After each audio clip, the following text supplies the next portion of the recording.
High level जांच की मांग करते हैं। इनके परिजन चाहते हैं कि इस पूरे मामले को सीबीआई को दिया जाए और ये मामला सीबीआई को जाए और दूध का दूध और पानी का पानी हो। की बेटी है, ये महत्वपूर्ण विषय है। प्रतिष्ठान में बैठे लोग प्रवचन दे रहे हैं। बिहार में क्राइम अनकंट्रोल है। सबूत पुलिस नहीं पुलिस को फोन किया, ना ही मुझे। मैं तो आयशा की गार्जियन थी, माँ थी, मुझे फोन करना चाहिए था। उसे उसके पिता को फोन करना चाहिए। जब उसे फोन आता है तो उसने ऐसा कुछ नहीं किया। उसने सारे सबूत पहले मिटाए।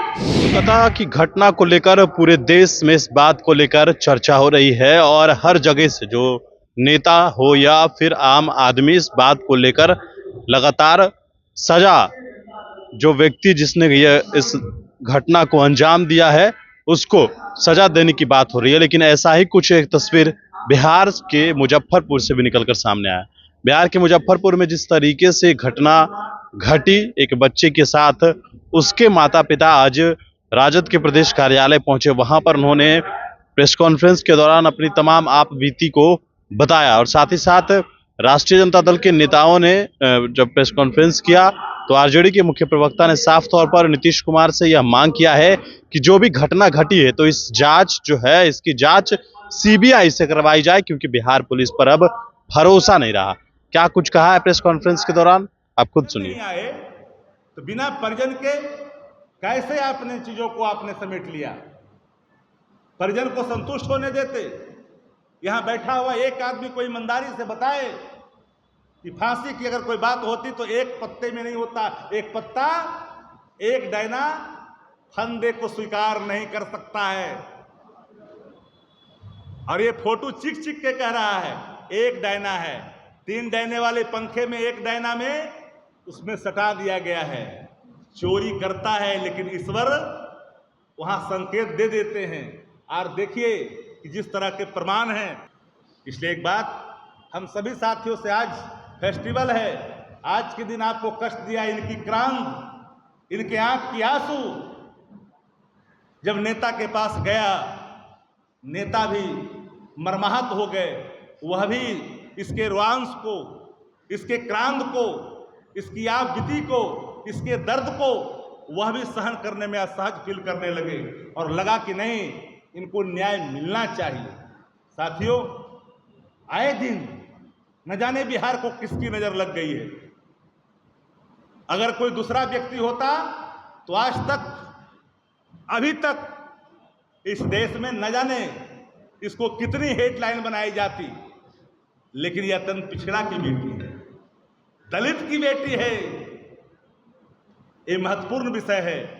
इसलिए मैं आपसे आग्रह करना चाहूंगा सभी लोगों से, चाहे किसी पार्टी और दल के लोग हों, सत्ता प्रतिष्ठान से जुड़े हुए लोग, इस अनैतिक कार्यों को, पाप को कम से कम, पापियों को बचाने की कोशिश ना करें और इस पर कठोर कार्रवाई हो।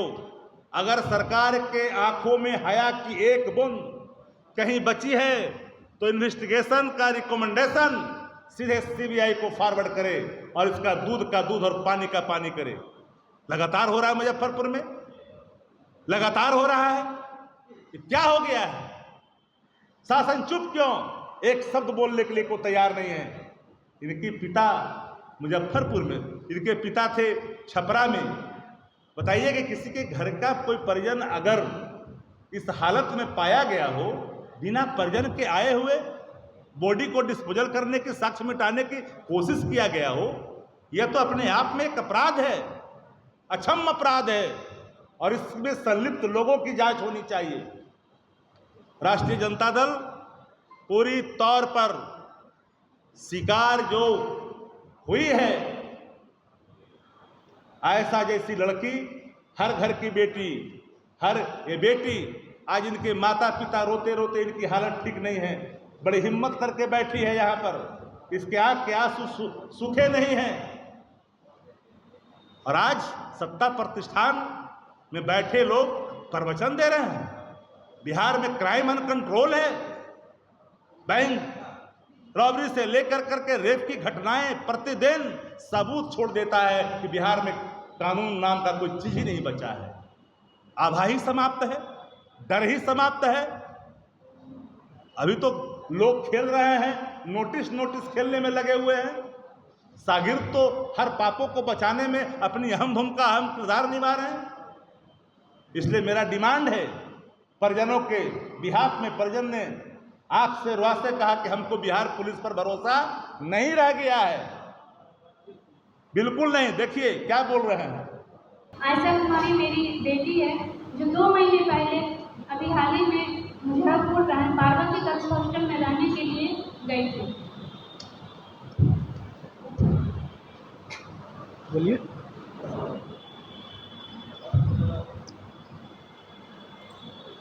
रोइए मत, बोलिए। मेरी बच्ची जो बहुत ही एक्साइटेड थी हॉस्टल जाने के लिए। ऐसा क्या हुआ मेरी बेटी के साथ जो ऐसी अवस्था में पाई गई? जो बेटी बुधवार की रात को मुझसे बात करती है, जो एकदम ठीक थी, जो खाना खाने के लिए गई। जब उसने कहा मैं पढ़ रही हूँ मम्मी, मैं अभी खाना खाने नहीं जाऊँगी। मैंने कहा जाओ बेटा, खाना खा के आओ, तब बाद में पढ़ाई करना। फिर वो जब खाना खा के लौटी तो फिर दोबारा मैंने फ़ोन करके पूछा कि खाना खा ली? उसने कहा हाँ खाना खा ली, अभी पढ़ाई करना है। मैंने कहा ठीक। उसने कहा था नींद नहीं आ रही है मम्मी। मैंने कहा कुछ दिन के लिए छुट्टी लेकर घर आ जा, बहुत गर्मी थी। उसने कहा कि बहुत गर्मी है। फिर भी उसने कहा कि ठीक है अभी पढ़ाई करनी है मम्मी, कल सुबह हम बात करेंगे। जब कल सुबह मैं फ़ोन लगाती हो तो मेरी बेटी फ़ोन नहीं उठाती है।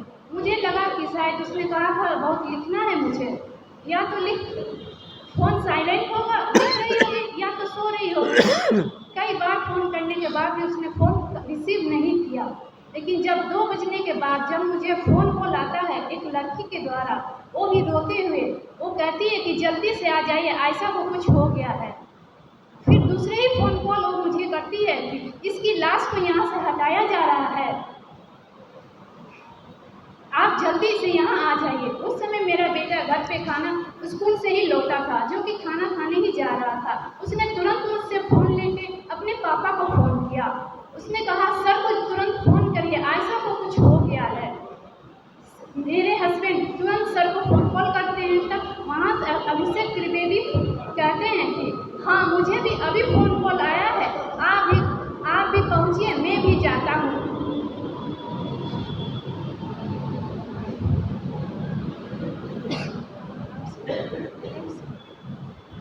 फिर मेरे वहाँ मुजफ्फरपुर में मेरे परिजन, मेरी ननद और मेरे भगना है, वहाँ तुरंत में फ़ोन करके हॉस्टल हम भेजते हैं। वहाँ जब मेरी ननद और मेरे भगना वहाँ पहुँचते हैं तो वहाँ का दरवाज़ा खोल दिया गया था, पहले से ही सारे सबूत को मिटा दिए गए। जब तक वहाँ पहुँचते हैं तो मेरे भगना अनिश चंद्रा ने वहाँ पुलिस को मैंने कहा कि फ़ोन करके तुरंत वहाँ बुलाओ, जबकि ये अभिषेक त्रिवेदी का काम था पुलिस को बुलाना।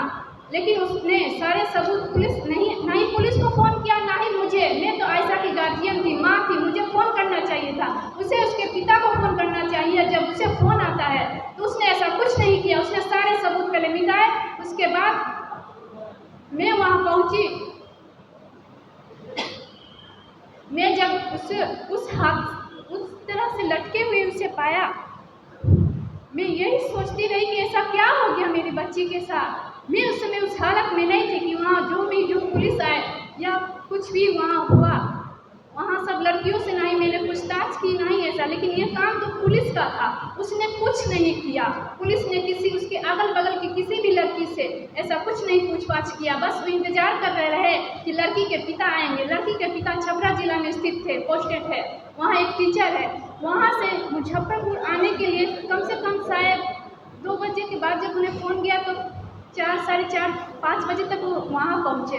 तब तक लाश वैसे ही रही। पुलिस ना ही किसी से पूछताछ करती है, ना ही कुछ भी ऐसा किया गया। मेरे हस्बैंड के आने के बाद उस लाश को उतारा गया वहाँ। तब उस समय फॉरेंसिक लैब को पुलिस वालों ने शायद फ़ोन किया था, वो आए थे। वो भी इतने हफरा तफरी में फॉरेंसिक वाले जांच कर रहे थे कि उन्हें जल्दी से जल्दी यहाँ से लाश हटा दे। ना ही उन्होंने छत के ऊपर जो लंबाई होती है ना ही उससे नापा, ना ही मेरी बच्ची की जो हाइट है ना ही उससे नापा, और बिना मतलब की गलत रिपोर्ट उन्होंने तैयार करके दिया है। उन्हें एक डॉक्टर होकर उन्हें ये नहीं पता कि मेरी बच्ची कब ऐसी अवस्था में उसका जो टाइम होता है कि बजे मेरी बच्ची देखती है, ये तक जो फोरेंसिक में जो दे के दिया कागज़ दिए हुए हैं, जो अपना जांच करके दिया है उन्होंने, उसमें कुछ भी ऐसा नहीं लिखा हुआ है। मुझे न्याय चाहिए। मुझे अभिषेक त्रिवेदी इस समय जो भागा हुआ है, जो पुलिस उसे अरेस्ट नहीं कर रही है, मुझे जवाब चाहिए। मुझे उन सारे बिहार वाले लोगों से जवाब चाहिए। जब अपनी बेटी को अपने हॉस्टल भेजते हैं तो क्या उस हॉस्टल वाले को ये नहीं चाहिए मुझे फ़ोन करे और मुझे जवाब चाहिए, और मुझे अभिषेक त्रिवेदी के लिए गिरफ्तारी चाहिए। कि आयशा कुमारी की उम्र मात्र 16 वर्ष है। हाल ही में मैट्रिक पास कर करके 2 महीना पहले पार्वती गर्ल्स हॉस्टल में वो गई थी शिक्षा पूरा करने के लिए। त्रिवेदी नाम का आदमी जो संचालक है और अभिषेक त्रिवेदी, उसके बारे में हम समझते हैं कि हर लोग जानते हैं, और उनके रसूख का भी पूरा ध्यान सबको है कि रसूखदार लोग हैं। जब 2 माह पहले गई, कोई उसका कारण नहीं, उसके बावजूद भी इसे हत्या के बदले इसको आत्महत्या का रूप देने की कोशिश की गई। सच ये है कि आयशा के साथ जो दुर्व्यवहार हुआ, उस साक्ष्य को मिटाने की कोशिश की गई। सीसीटीवी कैमरे में संदिग्ध व्यक्ति को देखा गया, और सीसीटीवी कैमरे में जो संदिग्ध व्यक्ति है वो गर्ल्स हॉस्टल में क्या कर रहा है। अपनी मां से बात करती है रात में, अत्यंत पिछड़ा की बेटी है। मैं बार बार कहता हूं, हम डिस्क्रिमिनेशन रेप के मामले में नहीं करना चाहते। कुछ लोग कुछ मामले में हाय तौबा मचाते हैं, लेकिन अत्यंत पिछड़ा की बेटी का, दलित का बेटी का सवाल आता है तो लोग चुप्पी साध लेते हैं। इस पूरे मामले की फॉरेंसिक जांच में जितनी जल्दबाजी की गई, मेडिकल रिपोर्ट में जो जल्दबाजी की गई, ये सब रसूख का प्रमाण है। और मैं मानता हूं कि पूरे मामले को शासन ने लीपापोती किया, और राज्य की सरकार ने इस अत्यंत पिछड़ा की बेटी के साथ हुए इस दुर्व्यवहार के बाद हत्या पर संज्ञान तक नहीं लिया गया। ये बड़ा ही गंभीर सवाल है। लगातार महिलाओं पर उत्पीड़न ने बिहार का सर नीचे किया है। दूसरे जगह कहीं कुछ होता है तो हाय तौबा मचाने वाली एनडीए इस विषय पर चुप्पी क्यों? दलितों की बेटी पर चुप्पी क्यों? आयशा अत्यंत पिछड़ा की बेटी है, इसलिए चुप्पी है। राज्य की सरकार चुप्पी साध रखी है। इस पूरे मामले में प्रथम दृष्टया चीख चीख करके कहती है कि ये हत्या है, और इस साक्ष्य को मिटाने की कोशिश की गई है। हम हाई लेवल जांच की मांग करते हैं। इनके परिजन चाहते हैं कि इस पूरे मामले को सीबीआई को दिया जाए, और ये मामला सीबीआई को जाए और दूध का दूध और पानी का पानी हो। हर मामले में सीबीआई का राग अपने वाली भारतीय जनता पार्टी बिहार के मामले में चुप्पी क्यों? आए दिन ऐसी कितने ऐसा जो लड़की है, बताओ, जिसकी उम्र ही मात्र 16 वर्ष है, हाल ही मैट्रिक पास की है सीबीएसई बोर्ड से, जिसका कोई वास्ता किसी से नहीं। अगर हॉस्टल शोषण का अड्डा बनेगा तो फिर हर परिवार का, हर गार्जियन अपने परिजनों के संदर्भ में, अपने बच्चों के संदर्भ में एक बार जरूर चिंतन करेंगे। सरकार पूरी तरह से अचेत है और गंभीर नहीं है ऐसे मामलों पर।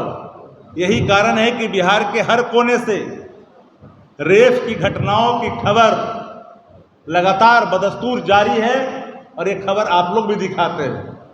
मीडिया साथियों, एक आग्रह जरूर करेंगे कि अत्यंत पिछड़ा की बेटी को न्याय मिलनी चाहिए।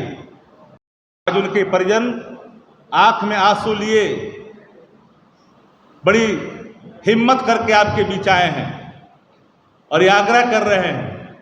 सोचिए कि अगर किसी के घर की बच्ची होती, फूल जैसी बच्ची, जिसकी उम्र अभी मात्र 16 है, कच्ची उम्र की बच्ची के साथ अगर ये मानवीय, दिल दहलाने वाला, हृदय विदारक घटनाओं को अंजाम दिया जाएगा और शासन लापरवाह रहेगी, मानो कि शासन को पता ही नहीं कि कोई घटना हुआ है। इनके परिजन जब जाते हैं तो लाठी मारने की धमकी देता है पुलिस प्रशासन, कहता है जो करना है कर लो।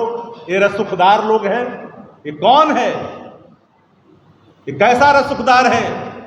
कहां तक पहुंच है ऐसे लोगों की जो दिन दहाड़े किसी बेटी बहन को इस तरह के कुकर्म के बाद हत्या को अंजाम दे?